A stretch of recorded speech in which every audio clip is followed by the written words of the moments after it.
suis une curieuse fondamentalement. Des musiques dites du monde, des musiques classiques et des musiques populaires. Des langues que je comprends pas. Du Moyen-Orient jusqu'à l'Asie centrale, l'Iran, les Balkans. Rien sur l'Afrique, rien sur l'Amérique du Sud.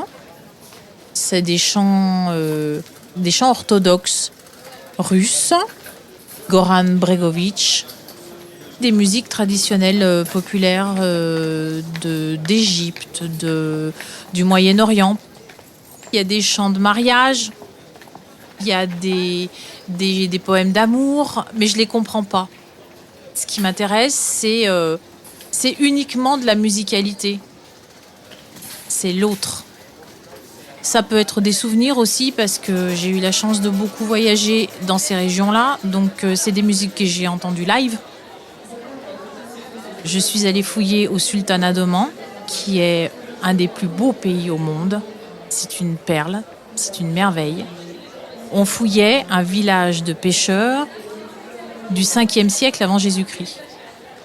Dans la partie que je fouillais avec mes collègues, on a trouvé un four. Et on a trouvé une partie de ce four où on a trouvé l'empreinte digitale du potier qu'il avait fabriqué. J'aurais pu trouver un vase en or.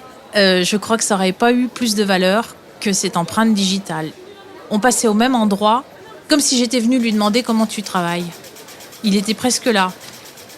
Et si j'ai choisi de travailler en archéologie non nationale, dans des pays même quelquefois assez éloignés, c'est parce que d'abord j'avais envie de voyager, de voir un peu de l'autre côté de la Terre comment c'est, et puis et oui, c'est l'autre. Comment vivent les autres.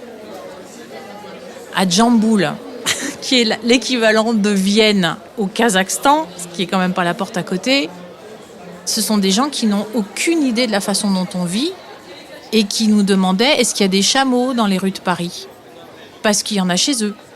On est un peu surpris, mais en fait, non. On est incapable de savoir comment eux vivent. Donc, ils sont incapables de savoir comment nous vivons.